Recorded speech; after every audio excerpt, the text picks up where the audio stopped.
Rome via Veneto. Les cariatides menaçantes qui flanquent l'entrée monumentale de l'hôtel Excelsior ne seront pas les figures les plus inquiétantes que nous allons rencontrer dans cette histoire semée de scandales et de morts violentes. C'est là, dans cet hôtel réputé de la capitale italienne, qu'un formidable contre-pouvoir va se constituer.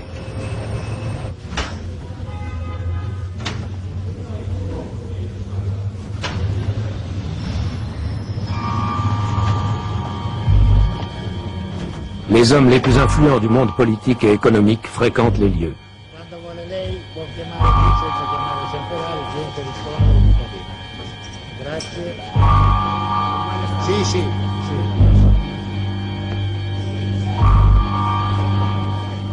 Rendez-vous, la suite 127, quartier général d'une société secrète, la loge maçonnique P2. On vante son influence et sa puissance occulte. Il faut s'inscrire à la loge, car chacun compte sur elle pour une promotion, pour conclure une affaire, pour entretenir des contacts fructueux. En 1980, les demandes d'adhésion affluent plus que jamais.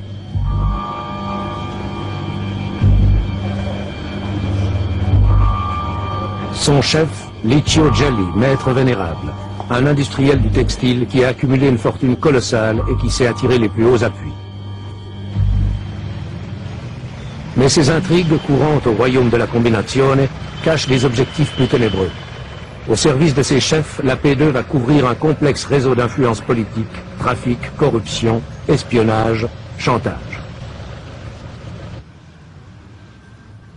Leur champ d'action est international. Genève, à l'écart des intrigues romaines ou milanaises, est une base d'opération et un rendez-vous fréquent pour les hommes de la P2.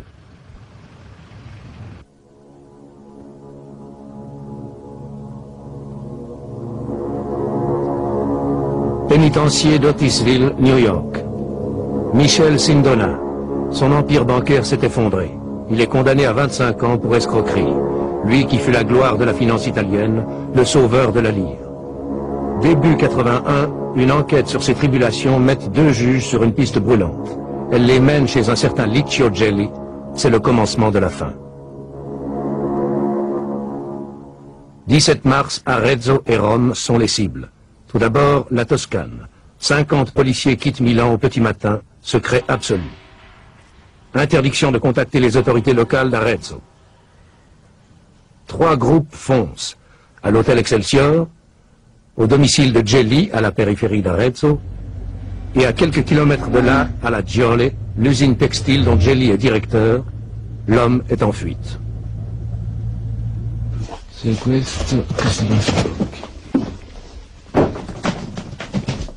Mais un butin stupéfiant est découvert et saisi. Des masses de documents officiels ultra secrets, des fiches sur la vie privée et le passé politique de milliers de personnalités, et une liste, 962 membres de la P2.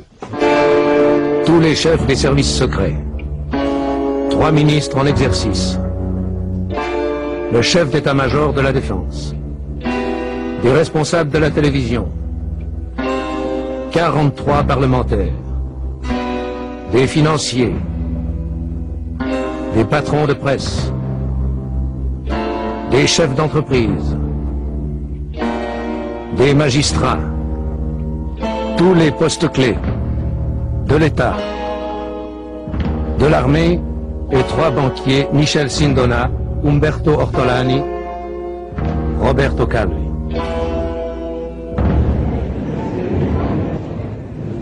L'Italie est en ébullition. Les accusations réelles et imaginaires pleuvent sur la P2 qu'on dit préparer un coup d'État. Le gouvernement est emporté par la tempête. Giovanni Spadolini est chargé de dénouer la crise.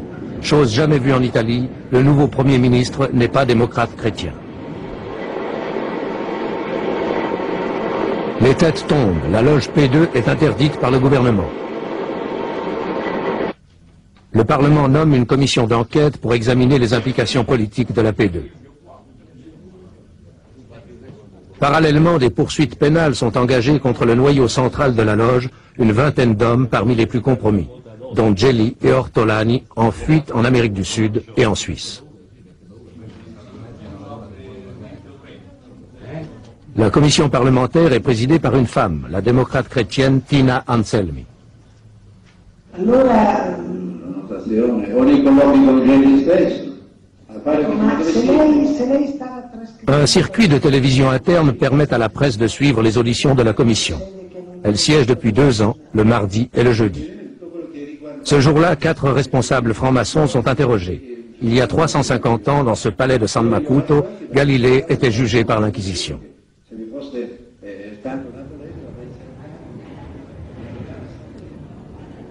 Pour la première fois, une télévision est autorisée à pénétrer dans le sein des seins de la commission, ses archives, sous la conduite de son secrétaire. Dans cette salle de consultation qui est gardée, vous voyez, par la garde des finances, il y a tous les documents qui ont été pris par la commission, ou directement, ou envoyés par des autres autorités judiciaires à la commission. Tout ça, c'est les séances de la commission. Les jaunes sont toutes les séances de la commission avec les personnes qui ont été interrogées par la commission, et c'est les comptes rendus scénographiques de la commission. Les autres, les grilles, ce sont les documents que vous voyez. Le total de documents, c'est 300 000 pages de documents qui peuvent être consultés et lus seulement par les membres de la commission et les membres du staff qui travaillent avec la commission.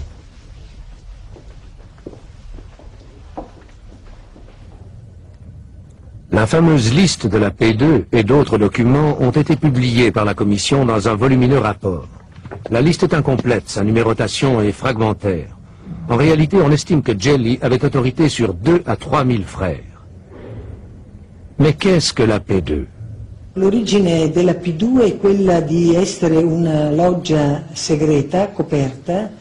L'origine de la P2, c'est d'être une loge secrète, couverte, une émanation du Grand Orient. Il y a des rapports contradictoires entre la maçonnerie et la P2, mais cette origine maçonnique lui a permis de croître, de se développer derrière une façade et une crédibilité que la P2, on peut le dire aujourd'hui, ne méritait pas. P2 signifie propaganda 2. La P2 non meritava. P2 infatti significa loggia propaganda 2 ed è appunto una loggia segreta. C'est une loge secrète, couverte, qui réunissait les personnes les plus importantes qui, justement parce qu'elles étaient importantes, demandaient à rester inconnues des autres frères maçons. La commission vient d'étendre l'enquête au reste de la maçonnerie. Elle s'est fait remettre les noms des 27 000 maçons italiens classés dans ses coffres. Pourquoi? Je peux seulement vous dire qu'il y a certainement une grande responsabilité de la maçonnerie dans la façon dont elle a laissé prospérer et agir la P2 comme nous avons pu l'établir.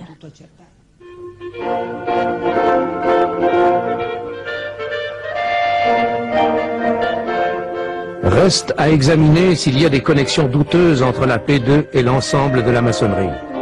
La loge secrète a, semble-t-il, profité de la solidarité et de la respectabilité des maçons, et surtout du Grand Orient d'Italie, dont elle dépendait. Licio Gelli a été exclu de la maçonnerie à fin octobre 1981 et expulsé définitivement après le rejet de son recours. Quels sont les motifs? Il y en a 2 principalement. D'abord, d'avoir accordé une interview au Corriere della Sera sans l'autorisation du grand maître, celle où il se définit lui-même comme le marionnettiste.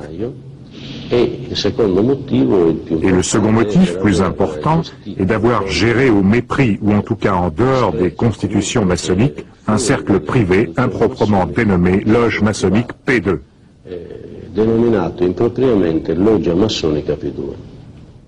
En Suisse, le pendant du Grand Orient d'Italie, c'est la Grande Loge Alpina. Elle réunit près de 4000 maçons. La franc-maçonnerie, c'est avant tout l'école de la sérénité. Le franc-maçon se retire loin du tumulte du monde pour découvrir ce qu'il est par rapport à l'immensité de l'univers et par rapport à l'éternité. Un grain de sable et un instant. Mais alors, qu'en est-il de la loge P2 et de Licio Gelli? Gelli, regardez. Ce crâne vous dit, tu vois, ce que je suis, tu seras Ce que je suis, j'ai été ce que tu es. Aussi longtemps que tu n'as pas entendu ces paroles, frère, souviens-toi que tu dois mourir. Tu n'es qu'un pèlerin mélancolique qui erre sur la surface de la terre assombrie. Où est la place dans ces considérations pour des questions d'ambition personnelle, de privilèges, de fortune? Ces considérations sont totalement étrangères à l'essence de la franc-maçonnerie. Vous ne connaissez donc pas Gelli? Je n'ai aucun rapport quelconque, ni avec lui, ni avec aucun membre de son organisation. Donc vous ne connaissez pas non plus d'autres membres de l'organisation de la Loge P2?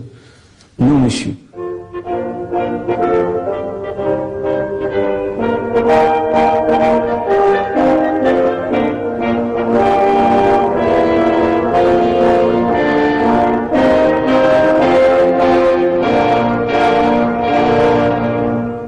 Quel est le danger que représente la P2 au sein du pouvoir italien, de l'État italien? Beh, possiamo dire che il vero problema al quale dobbiamo dare una risposta al Parlamento e al Paese.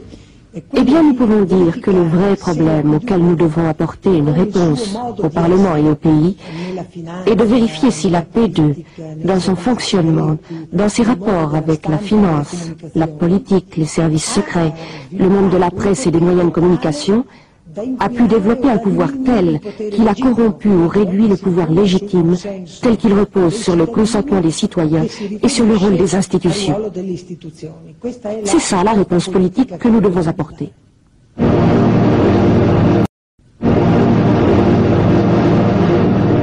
août 80. Attentat à la gare de Bologne, 85 morts. En 82, un Italien en prison à Genève déclare avoir les preuves que Gelli et la P2 ont commandité l'attentat. Mais ces documents sont faux et il se rétracte. Il affirmera avoir été payé par les services secrets italiens. Curieusement, c'est Rome qui paie sa caution. Que cache cette intrigue qui implique des juges italiens venus enquêter illégalement à Genève? Le terrorisme fait-il le jeu de la P2?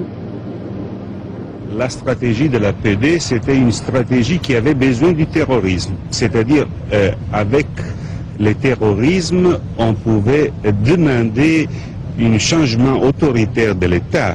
Alors, plus terrorisme, plus assassination de Moro et d'autres gens, et plus c'était possible une gestion de l'État autoritaire, un changement de l'État en sens autoritaire. Par contre, vous ne croyez pas beaucoup à la thèse du coup d'État? Non, je ne crois pas que la PD était une organisation pour faire un coup d'État, c'était plutôt une organisation pour déplacer le pouvoir de l'État dehors des institutions, dans les mains des gens qui étaient organisés dans la PD. Et alors, c'est-à-dire une infiltration dans l'État, une infiltration dans les institutions les plus centrales de l'État, comme les militaires, les services secrets et l'autre finance publique, etc., etc., pour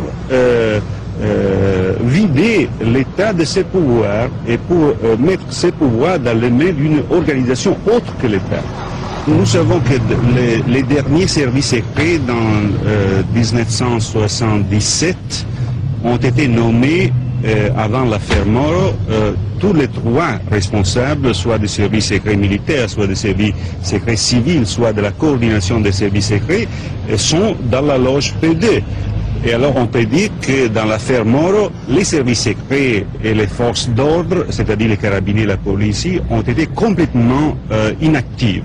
Nous savons que d'autres gens qui ont fait des enquêtes sur l'affaire Moro pendant les jours dans lesquels il était dans les mains des Brigades Rouges sont de la PD. Et nous avons beaucoup des événements, des histoires dans l'affaire dans laquelle nous retrouvons des gens qui sont PD.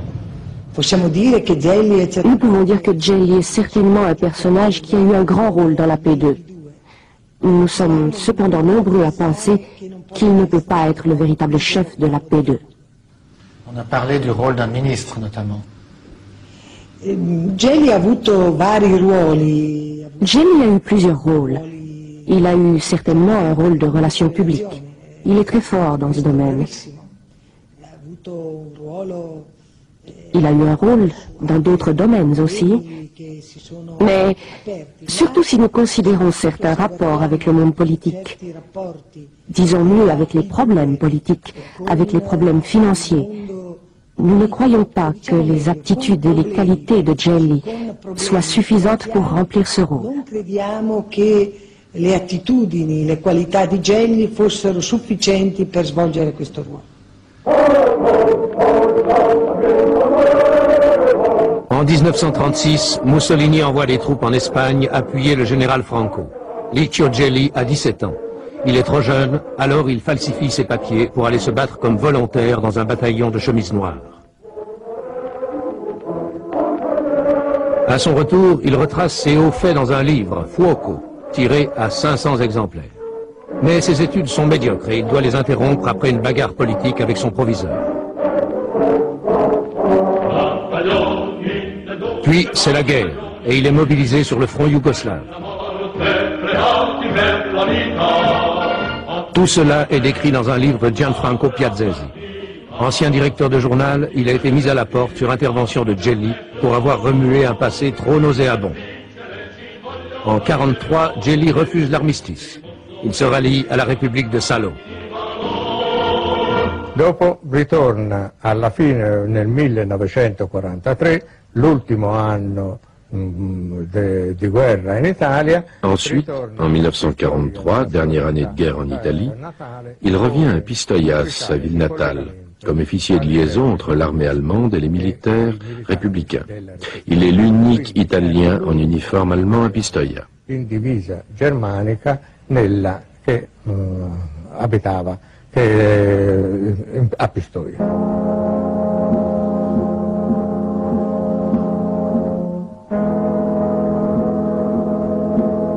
A questo punto però lui aveva una sorella comunista. À ce moment, il avait une sœur communiste, qui avait épousé un communiste. Et grâce à cette sœur, il fournit des renseignements aux partisans de Pistoia. Et c'est ce qui lui sauve la vie. À la fin des hostilités, arrêté, Gelli n'hésite pas à livrer déjà une liste d'anciens camarades républicains de Pistoia.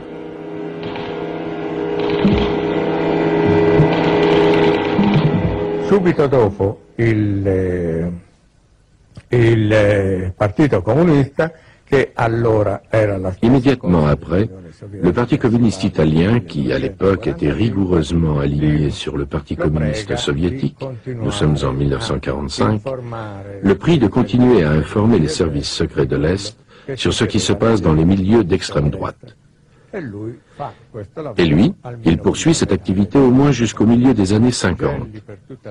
Gelli, toute sa vie, a toujours joué sur deux tableaux. D'abord, il a été fasciste et communiste, ensuite communiste et démocrate chrétien, et enfin démocrate chrétien et franc-maçon.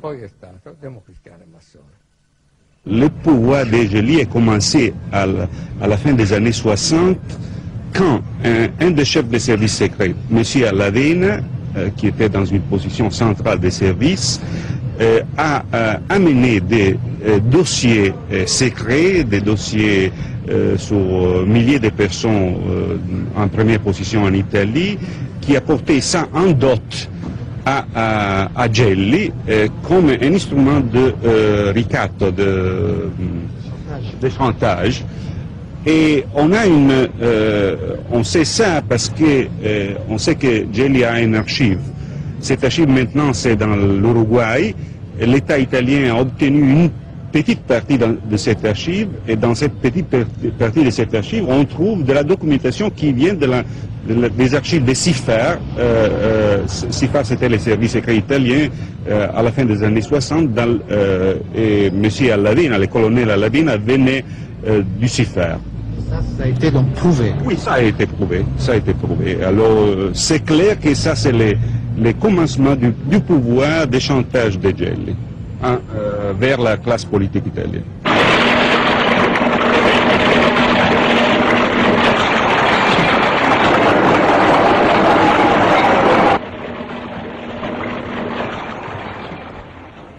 Ses contacts dans le monde du renseignement lui ouvrent d'autres portes, le commerce des armes, dont proviendrait l'essentiel de sa fortune. On dit même qu'il a participé à des transactions pour la vente de missiles Exocet à l'Argentine. Maintenant, il y a une enquête judiciaire très importante et probablement la loge PD, c'est une loge, une section de la loge PD, c'est une section qui était spécialement dédiée à l'organisation du trafic d'armes, et vous savez très bien que pour organiser le trafic international d'armes, il faut avoir le consensus des services secrets. Et alors, ça c'est la loge, c'est le point dans lequel tout ça se mettait ensemble. On a parlé notamment de trafic triangulaire entre l'Italie, la Libye et l'Argentine. Oui, et ça est prouvé que dans la première partie des années 70, le 1973, 14 et 15, il y avait un trafic triangulaire armement pétrole entre Italie, Argentine et Libye. Et Gelli, c'était l'organisateur et le médiateur de ce trafic avec l'Argentine de Perón. L'Argentine et son ambassade à Rome jouent un rôle capital pour Gelli. Double national depuis 1974, il est conseiller économique de l'ambassade. Il obtient même un passeport diplomatique argentin. Il doit ses faveurs au général Perón.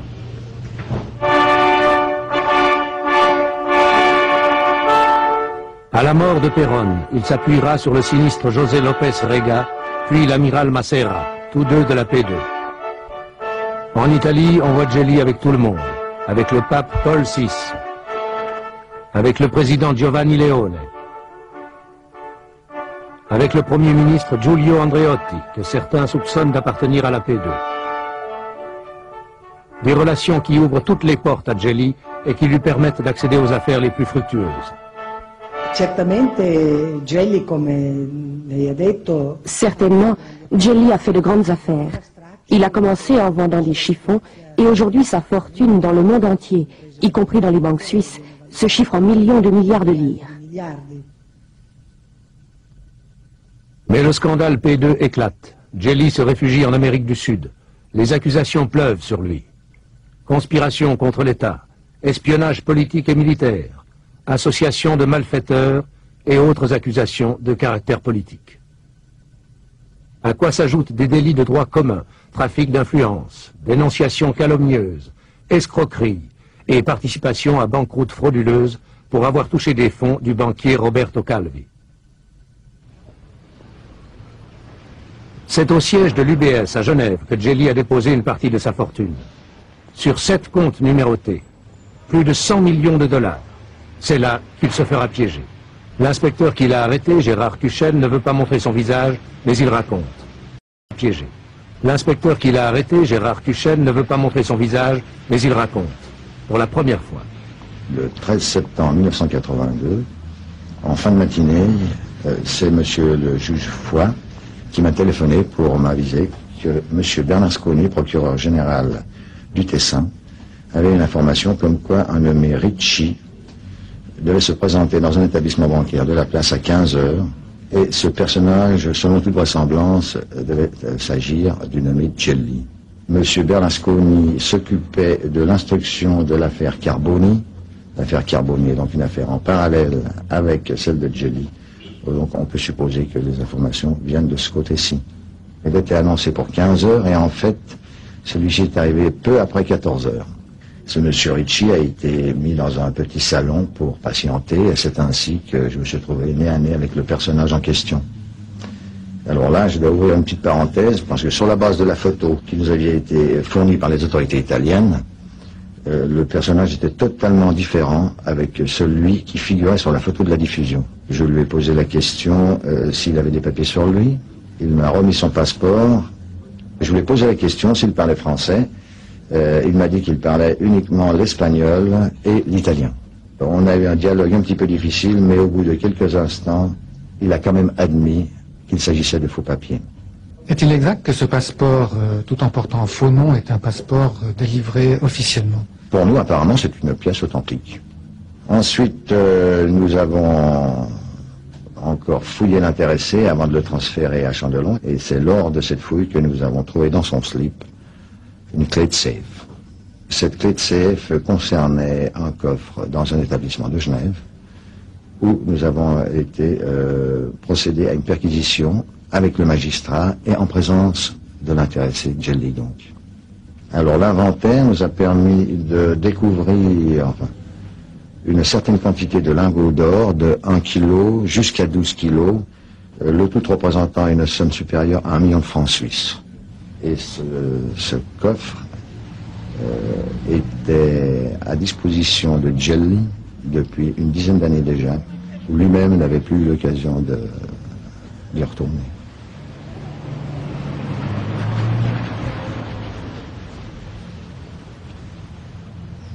Ce qui est drôle, c'est qu'une institution comme l'Union des banques suisses, qui est une institution très importante, très forte,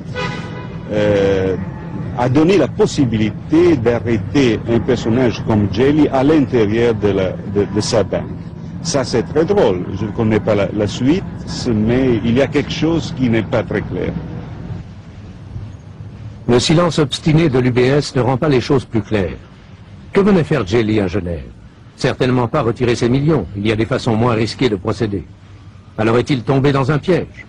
Ou alors, convaincu de l'impunité, est-il venu au renseignement? Car 3 jours avant, le juge d'instruction sommait la banque de lui remettre tous les relevés de compte de Djelli. Le compte a été bloqué ultérieurement, après son arrestation. Le juge bloque le compte en rendant une ordonnance qu'il notifie à la banque en lui donnant assez d'éléments pour lui faire comprendre qu'il s'agit d'une affaire pénale. C'est donc à la limite du secret bancaire. En ce qui nous concerne en Suisse, la limite du secret bancaire, effectivement, se trouve lors du début de la découverte d'éléments qui permettent de croire qu'il y a une infraction pénale. Et quels étaient ces éléments qui permettaient de croire à cette infraction? Il y avait l'allégation que certains fonds étaient de provenance douteuse et nous avions le devoir de faire une enquête à ce sujet. Avez-vous pu vérifier l'origine de ces fonds? Pour une partie des fonds, on a pu retracer leur origine en remontant jusqu'à la source. Pour une autre partie, cela n'a pas été possible au vu des informations qui étaient en notre possession, mais les fonds sont restés bloqués. Ces fonds provenaient du Banco Ambrosiano? Je ne peux pas répondre à cette question. Est-ce qu'ils étaient d'origine délictueuse? Je ne peux pas vous répondre non plus. Tout ce que je peux vous dire, c'est que ces fonds n'ont pas été libérés, malgré que les avocats de Djelli en aient fait la demande. Au lendemain de l'arrestation, Dominique Poncet, avocat de Djelli, défendait la version de son client devant toute la presse italienne et locale à Genève. L'argent saisi ne provient pas de la banque Ambrosiano, affirmait-il. Aujourd'hui, il ne veut plus parler. L'Ambrosiano, c'est la banque dirigée par Roberto Calvi, la plus grande banque privée d'Italie, qui s'est effondrée 3 mois avant. Mais les communiqués du procureur du Tessin qui a lancé l'enquête en Suisse contredisent l'avocat. Les recherches judiciaires à l'UBS ont bien pour but de retrouver des fonds disparus de l'Ambrosiano. Alors, qui a mis le procureur Bernasconi sur la piste de Djelli? Le procureur se tait, mais plusieurs hypothèses sont avancées. Probablement, il s'agit d'un règlement de compte à l'intérieur de l'affaire P2. Entre qui et qui? Bon, à la tête de P2, il y a Djelli, Ortolani et des autres gens. Alors on peut dire que dans un nombre de 5-6 personnes, probablement il y a une information qui est passée à l'autorité suisse, à l'autorité internationale de police. Il ne fait guère de doute que c'est Roberto Calvi qui a fait verser des sommes importantes sur les comptes de Djelli à l'UBS. Le président du Banco Ambrosiano aurait ainsi payé Djelli pour la protection politique dont il avait besoin pour mener ses affaires financières louches. L'argent a transité par le réseau inextricable de sociétés montées par Calvi à l'étranger pour camoufler des mouvements de fonds colossaux et illégaux. Une banque à Lugano, la banque du Gothard. Une holding au Luxembourg. Des filiales aux Bahamas, au Nicaragua, au Pérou. Des dizaines de sociétés fantômes au Panama, au Luxembourg, au Liechtenstein. De Milan, des centaines de millions de dollars ont suivi un itinéraire compliqué vers les banques latino-américaines avant de se perdre dans les méandres des sociétés de Panama et de revenir financer les affaires clandestines de Calvi. Quand tout est découvert, le trou est gigantesque dans les comptes de la banque. 1,3 milliard de dollars.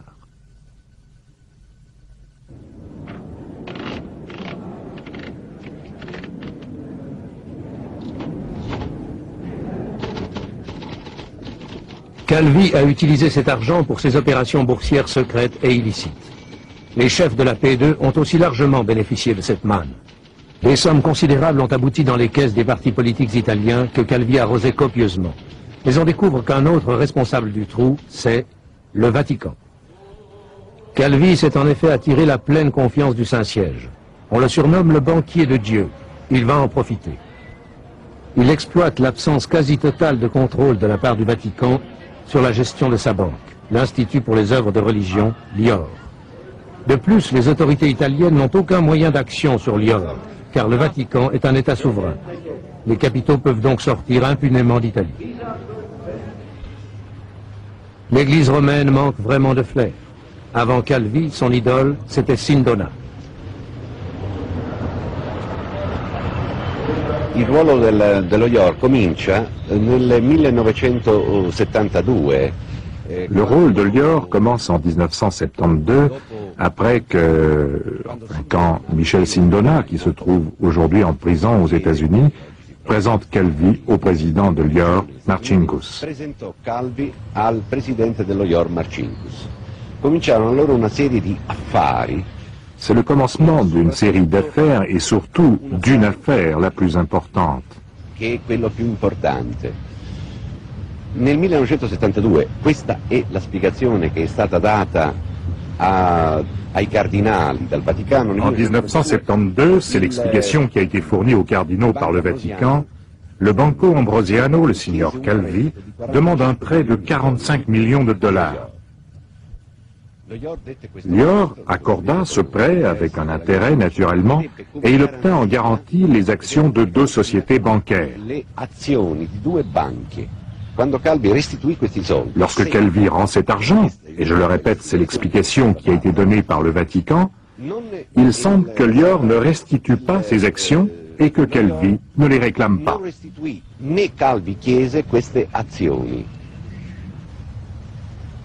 La Banque du Vatican reste donc actionnaire de ces sociétés.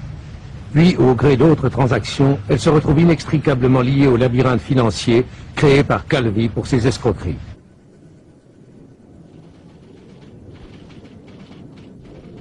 Deux commissions d'enquête sont nommées pour débrouiller cet écheveau.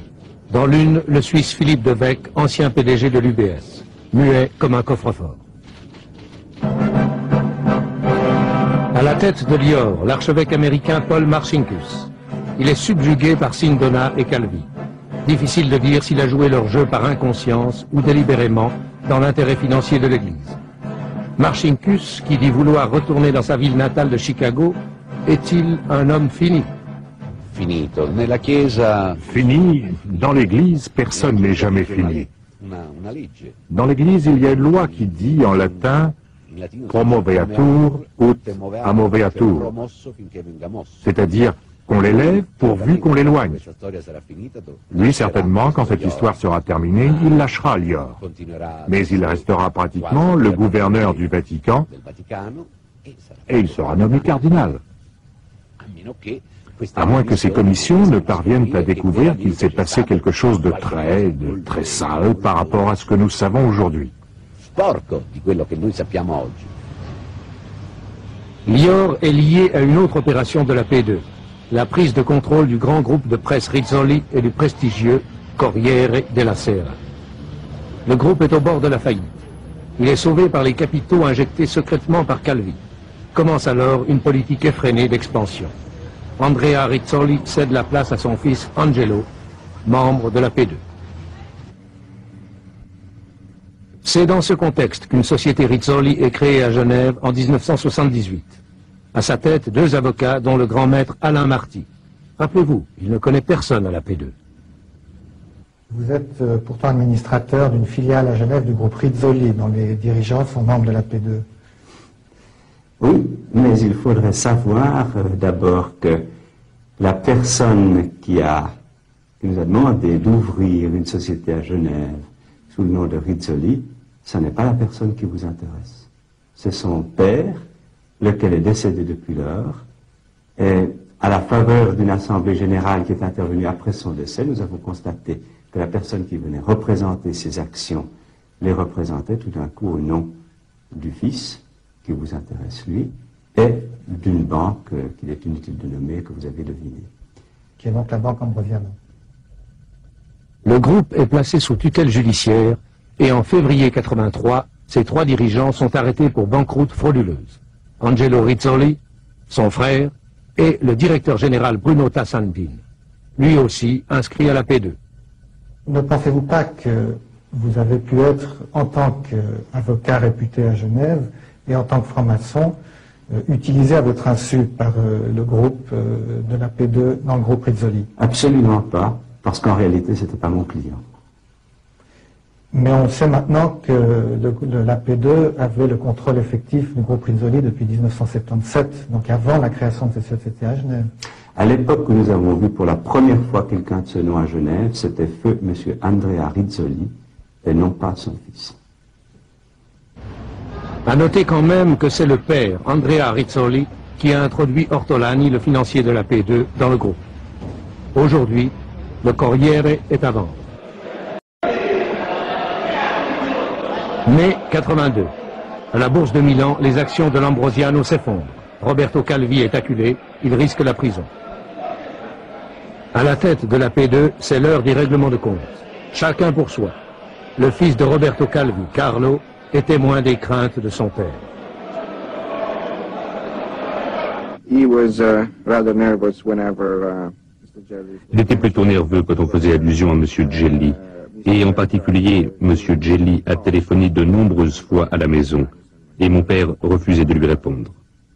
Ainsi, nous avons eu la confirmation directe et indirecte du fait qu'on lui avait fait peur.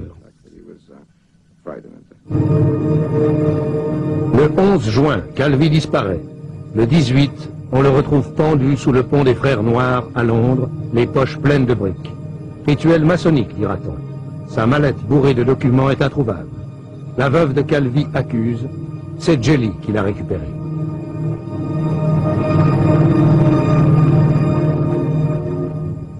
Hans Albert Kunz, un homme d'affaires genevois, a organisé le séjour de Calvi à Londres à la demande de Flavio Carboni.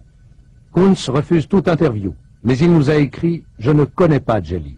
J'étais en relation avec Carboni. Mais en affaires, on ne peut pas toujours distinguer les moutons noirs des blancs. »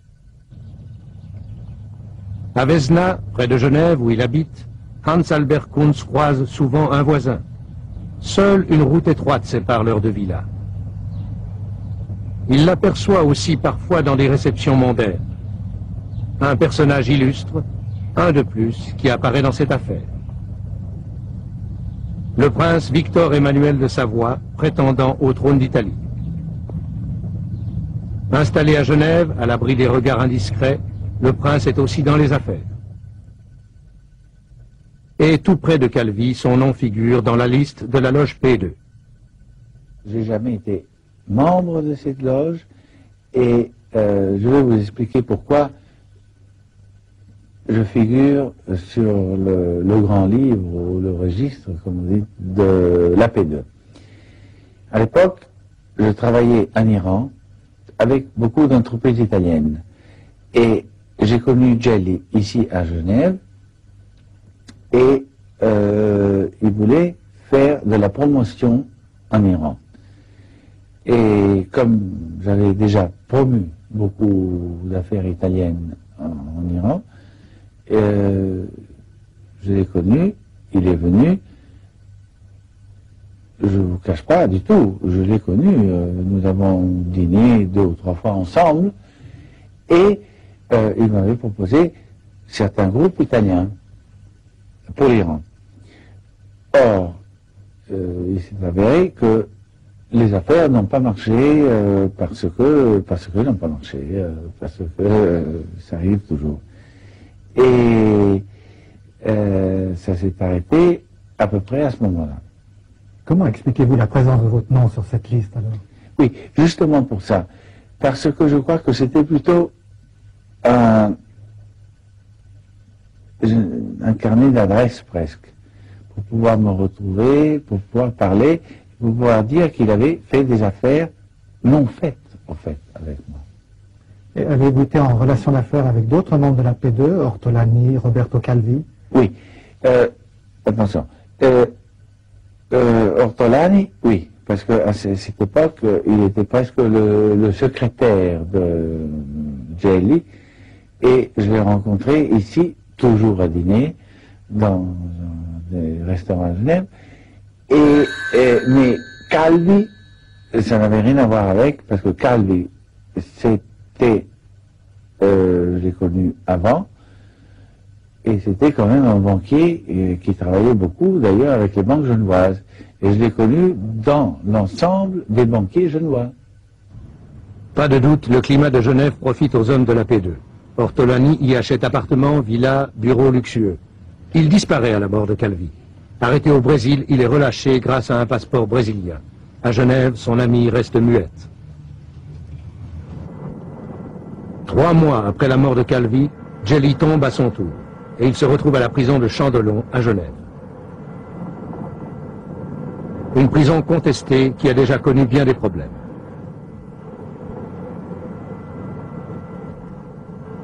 Gelli a peur pour sa sécurité. Par les fenêtres, des détenus italiens lui lancent insultes et menaces. Climat difficile confirmé par le directeur Michel Hensch. Mais celui-ci ne s'explique pas comment Gelli a pu être photographié clandestinement à l'intérieur de la prison. Il se promenait seul, dans une promenade de haute sécurité, qui est une promenade qui est pénible. Nous l'utilisons plutôt comme sanction disciplinaire que comme un droit ou un privilège. Et lui demandait à se promener là pour éviter le contact avec d'autres détenus. Est-ce qu'il vous a donné l'impression d'un homme imposant ou plutôt... Non, absolument pas. Au contraire, moi je le trouvais effacé.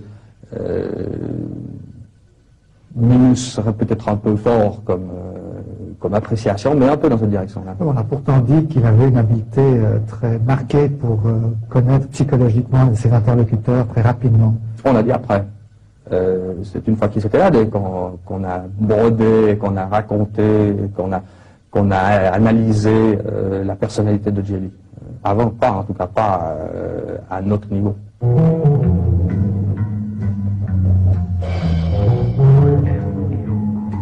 Un Minus, le maître vénérable de la P2.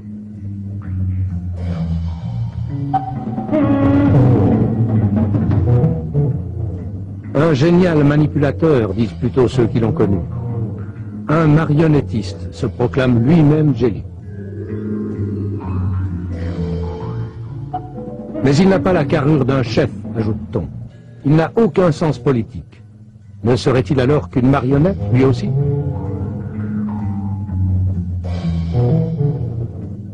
Cellule 151. Gelli tape à la machine des nuits entières. Ses textes sortent de la prison par paquets, grâce à un gardien qui l'a soudoyé et qui lui ouvre tout simplement sa porte pendant une ronde nocturne, le 10 août 83.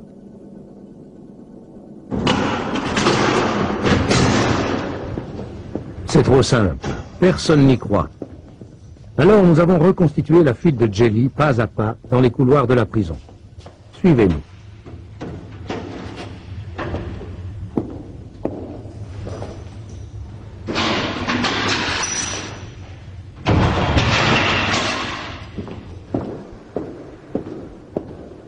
Devant l'ascenseur, le complice de Gelli pointe. C'est la règle.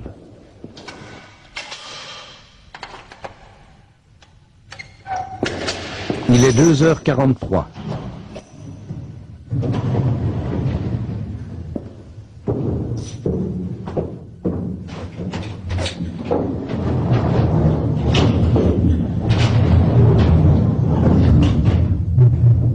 Trois autres gardiens sont en poste dans d'autres secteurs de la prison. Et 4 dorment selon l'horaire normal.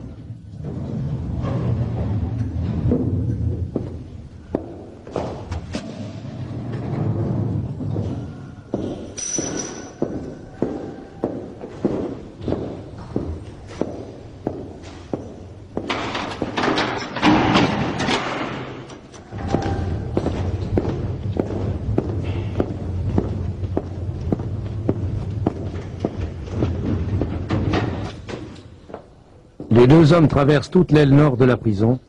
Ils vont arriver à l'extrémité du bâtiment cellulaire, tout près du mur d'enceinte.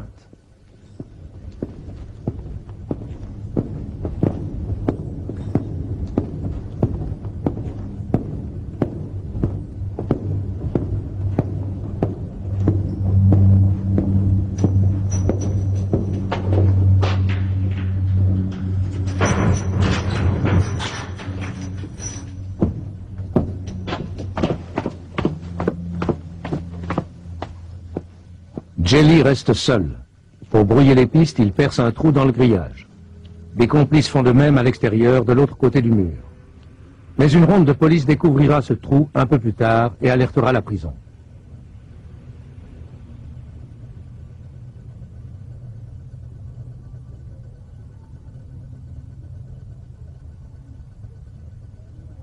Djeli attend que son gardien prenne la garde dans le Mirador, puis il s'engage vers le parking de la prison.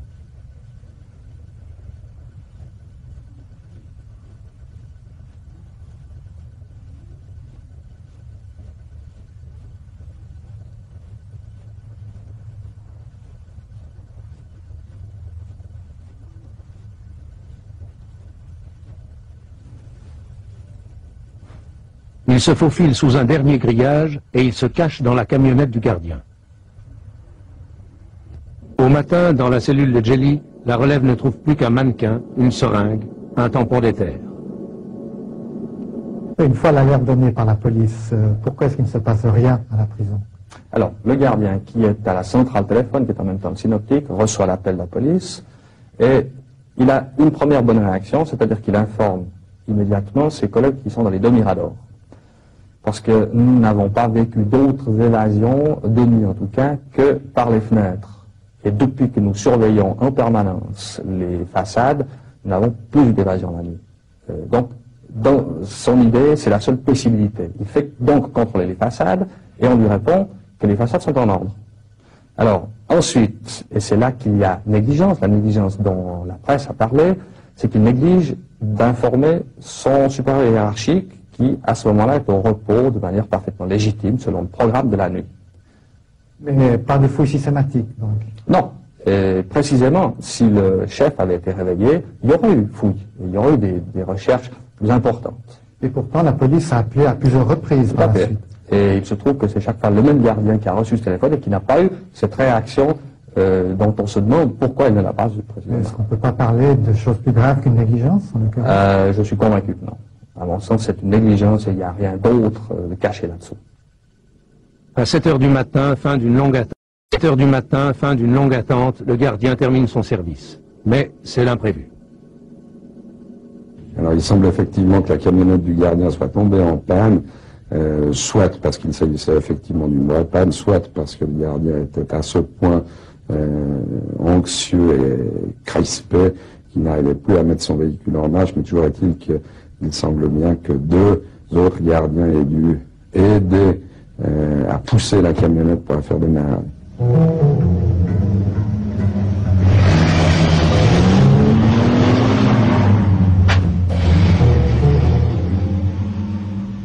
Le juge d'instruction Jean-Pierre Tremblay a pu reconstituer la cavale. Le gardien arrêté s'est mis à table.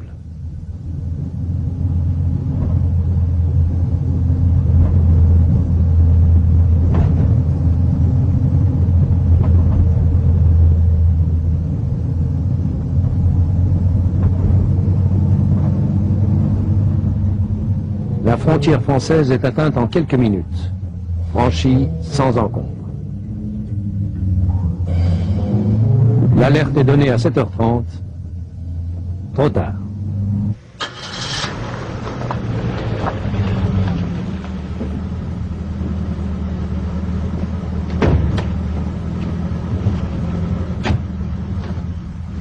À Étranvière, changement de voiture. Djeli retrouve son fils, Raffaello.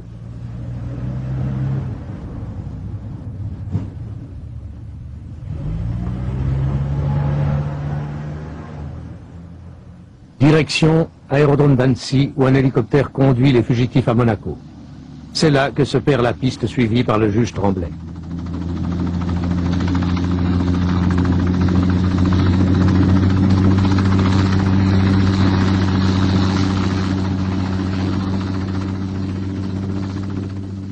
J'ai de bonnes raisons de penser que c'est bien de cette façon-là que les choses se sont passées. Étant rappelé que cet hélicoptère a été loué à 3 reprises par le fils de Djeli, sous la fausse identité de Deverini, ce décorateur qui a été interpellé et arrêté à Nice. L'hélicoptère a été loué tout d'abord une première fois les 21 et 22 juin pour une opération de reconnaissance, puis pour les 27 et 28 juin l'opération a été annulée, et enfin pour les 9 et 10 août, où l'opération s'est faite. Or, il est formellement établi que les 3 fois, c'est le fils de Djeli qui a loué l'hélicoptère et qui en était, en tout cas 2 fois, le passager. Donc pour vous, ce serait une manœuvre trop importante pour créer simplement une diversion? Oui. Monsieur le Président, beaucoup de gens restent convaincus que l'évasion de Djeli était impossible sans d'autres complicités à la prison. Qu'en pensez-vous? Je n'en pense rien du tout. Ce que je sais pratiquement, c'est qu'un gardien a trahi, un gardien a ouvert les portes, a fabriqué de fausses clés, a voulu emporter le détenu Djeli dans son fourgon le matin de l'évasion, le 10 août dernier. Ce que je sais, c'est que des négligences ont eu lieu à la prison durant la nuit, la routine aidant, que l'évasion a failli, en quelque sorte, échouer, mais que la négligence aidant, un certain nombre de gardiens n'ayant pas fait ce qu'ils devaient faire, c'est-à-dire observer les directives, eh bien, le monsieur est parti. Pour vous, pas d'autres complicités, donc? Ce n'est pas à moi à déterminer s'il existe d'autres complicités pénales, c'est la justice pénale, réserve étant faite, bien sûr, la séparation des pouvoirs, à déterminer si oui ou non d'autres complicités ont été matérialisées à la prison. Ce que je puis affirmer, que j'ai appris après coup, c'est que le fonctionnaire en cause s'est fait promettre 2 millions de francs suisses pour perpétrer son délit. Vous aviez eu des soupçons contre ce gardien déjà? Oui, des soupçons, mais pas plus. Nous avons subodoré que peut-être il y avait des contacts entre Licio Djeli et ce gardien qui dépassaient un peu le cadre strict des fonctions du gardien. Étant donné la personnalité du détenu, pourquoi est-ce qu'on n'a pas déplacé le détenu ou même déplacé le gardien? Bien parce qu'à ce moment-là, tout d'abord, il n'était pas question d'imaginer une aide à une évasion. Il ne pouvait s'agir que peut-être de sortir une lettre pour Madame Djeli ou des délits ou des erreurs de service, mais qui, par rapport à une aide à l'évasion, restaient mineures. Et nous cherchions d'abord à avoir des preuves de ces fautes de service avant d'intervenir. Mais cela couplé aux avertissements italiens de risque d'évasion, est-ce que ce n'était pas une raison suffisante pour déplacer Djeli? Non, parce que les avertissements italiens, qui nous venaient via Berne d'ailleurs, ont toujours parlé d'actions venant de l'extérieur, de commandos même violents, on a même parlé d'hélicoptères, et l'idée que simplement un gardien pourrait conduire Djeli pratiquement par la main jusqu'à l'extérieur de la prison ne nous a en fait jamais effleuré. Qu'en est-il des avertissements venus d'Italie sur l'éventualité d'une évasion? Ces avertissements étaient donnés en novembre 1982 et en février 1983, sauf erreur de ma part. Il y a chaque année à Genève pratiquement des dizaines de milliers de téléx qui viennent, qui nous avertissent de tel ou tel événement possible. Parfois ce sont des téléx qui, donnés à la police, parlent d'indications données par des gens honorables, parfois moins honorables, des indicateurs à proprement parler. Et les quelques téléx qui ont été adressés à Genève pour dire que M. Djeli préparait son évasion ont été pris au sérieux. On a fait des rondes de police, on s'est interpellé. Il y avait des noms, les noms étaient vérifiés dans les hôtels. En vérité, ces téléx ont été pris au sérieux, mais je rappelle, novembre 82, février 83. Il est exact que l'évasion aurait dû se dérouler à la fin du mois de juin, c'est-à-dire plus précisément le 28 juin. Pour diverses raisons, cela n'a pas été possible, et en raison des vacances du gardien, le projet a été remis à son retour de vacances, et c'est la raison pour laquelle il s'est déroulé au début du mois d'août. L'affaire passionne. On ne croit pas à la version officielle. Le téléjournal demande à Guy Fontanet s'il va démissionner. La gauche obtient une séance extraordinaire du Grand Conseil, la première depuis 35 ans.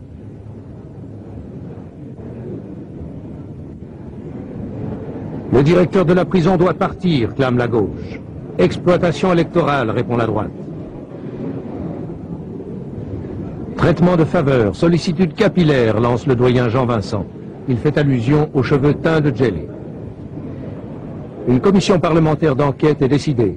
La majorité juge insuffisantes les explications de Guy Fontanet, qui souligne qu'il n'est pas seul en cause. Est-ce qu'on aurait pu imaginer un transfert de Djeli dans une autre prison suisse?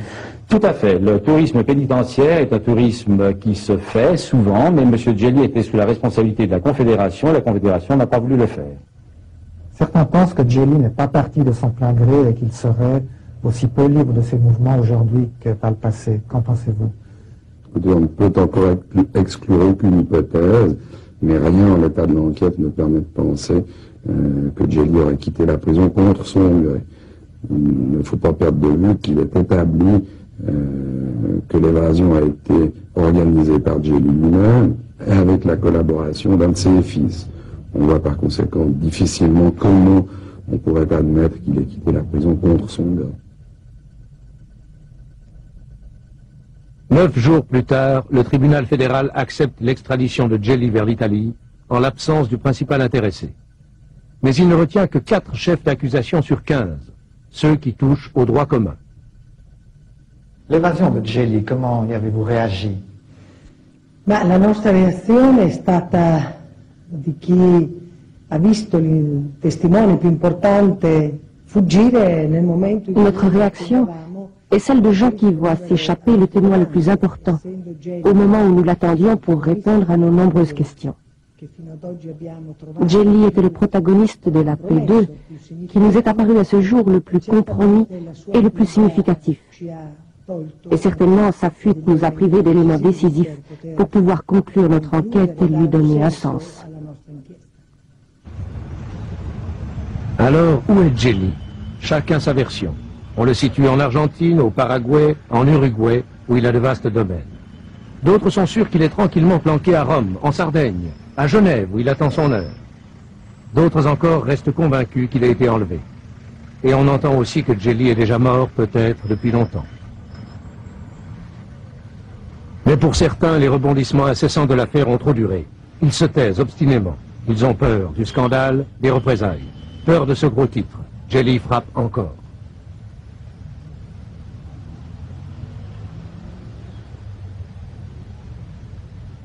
Nous sommes convaincus que la P2 est encore vivante, qu'elle bouge, qu'elle agit, qu'elle se défend. Et on peut même dire qu'elle contre-attaque. Donc notre tâche n'est certainement pas terminée.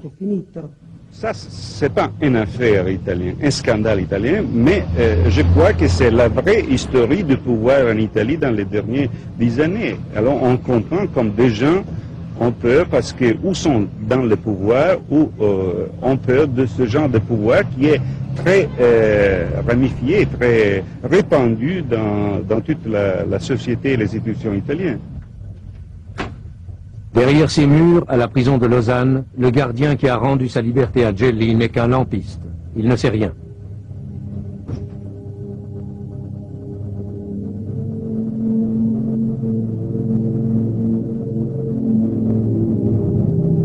Les juges et les enquêteurs, en Suisse, en Italie, ne détiennent que des bribes de vérité. Les députés de la commission P2 sont freinés par les pressions politiques. Toutes les compromissions n'ont pas été découvertes, tous les noms ne sont pas apparus en plein jour. Et la grande réussite de Licio Djeli, c'est que personne ne semble vraiment pressé de le retrouver, lui et ses redoutables secrets.